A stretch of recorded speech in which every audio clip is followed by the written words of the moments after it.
নেপালে সামাজিক যোগাযোগ মাধ্যম বন্ধের প্রতিবাদে জেনজির বিক্ষোভে সহিংসতায় ১৪ জন নিহত হয়েছে। সোমবার বিক্ষোভকারীরা পার্লামেন্ট ভবনে ঢুকে পড়ায় দেশটির রাজধানী জুড়ে উত্তেজনা ছড়িয়ে পড়ে। পরিস্থিতি নিয়ন্ত্রণে কাঠমান্ডুতে কারফিউ জারি করা হয়েছে আর মোতায়েন করা হয়েছে সেনাবাহিনীও। জেনজিদের প্রতিবাদে উত্তাল প্রতিবেশী দেশ নেপাল। কেপি শর্মা ওলির সরকারের বিরুদ্ধে দুর্নীতি ও সোশ্যাল মিডিয়ায় নিষেধাজ্ঞার বিরুদ্ধে এমন সোচ্চার প্রতিবাদ তাদের।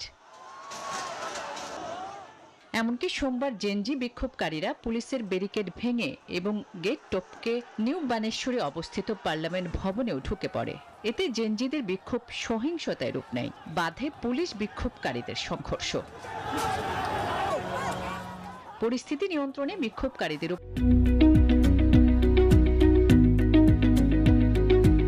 উপর কাঁদানো গ্যাস, জলকামান ব্যবহার করে পুলিশ। এতে ঘটে হতাহতের ঘটনা। এমন আবহে রাজধানী কাঠমান্ডুতে কারফিউ জারি করে কেপি শর্মা ওলির প্রশাসন। মোতায়েন করা হয়েছে সেনাবাহিনীও। নেপালে গেল ৪ সেপ্টেম্বর থেকে বন্ধ করে দেয়া হয় ফেসবুক, হোয়াটসঅ্যাপ, ইনস্টাগ্রাম, ইউটিউব সহ ২৬টি সোশ্যাল মিডিয়া প্ল্যাটফর্ম। এর প্রতিবাদে গর্জে ওঠে যুব সমাজ। সরকার এটিকে নিয়ম সংক্রান্ত বিষয় বললেও আন্দোলনকারীদের দাবি এটি সরাসরি